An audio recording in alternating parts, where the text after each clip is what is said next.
Hello Arcadia families, happy Friday. Welcome to my updates from the Executive Principal's Office. It's been great to drop into some learning this week, see how each of our divisions and individual year group levels are operating with their teams. Thank you once again for your support, parents, also students. We are, of course, endeavouring to stick as closely to the school schedule as possible to give our students a real experience so they can access all of the relevant areas of the curriculum. Of course, we are also very cognizant of screen time and making sure that age-related expectations for use of screen we are also sticking to. We've been in discussion with the primary leadership team looking at potential flipping of some of the learning activities. Mrs. Gray and her team are looking at that at the moment, but as of Monday it is business as usual. But we are looking to make some form of transformation of the order of the curriculum to make it easy for children, particularly the younger children and families, to access those important things. Because of course this is also a very strong assessment term. When we have our GL tests, we have our NGRT tests, we have our ABT and IBT tests as well that we would traditionally take coming up into the month of May and month of June. We received some challenging news, of course, yesterday from some, not all, of the examination boards, but those relevant to international GCSEs that we are sitting here at Arcadia, that those had been cancelled. If that is impacting you and your children in years 11, 12 and 13, Mr. Strachan has written a really good letter itemising everything that is happening at this point in time.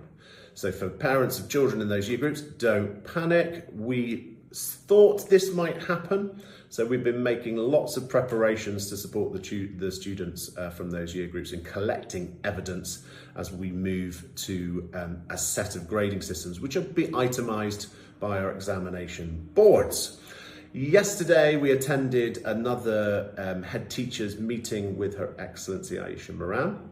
She explained the rationale for the increase in distance learning for another 2 weeks. And of course, this is predicated on the safety and well-being of everybody who is here in the UAE. Our remote learning systems are really sophisticated now. That is collecting evidence from children, delivering lessons, collecting and recording assessments.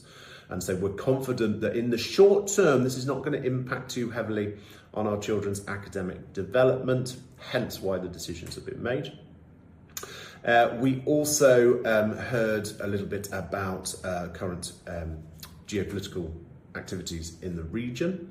We are scheduled to be back in school on Monday the 20th, and the KHD are committed to that date at this point in time.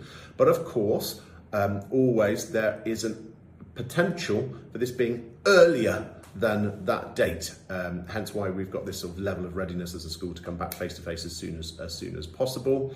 Notice some other regional countries with close proximity to us, such as Qatar, have gone back to school at very short notice as well. So we are very aware of that is also a possibility.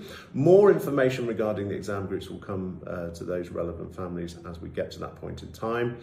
It was great to see some house activities, some sporting challenges, lots of the sort of things we do in school to engender that collegiality were going on this week, and we expect to do more of that in the next 2 weeks as we sincerely hope we're back in the corridors on Monday the 20th of April, because that is what our community and that's what our teachers would really like to be doing, getting back to a sense of normality.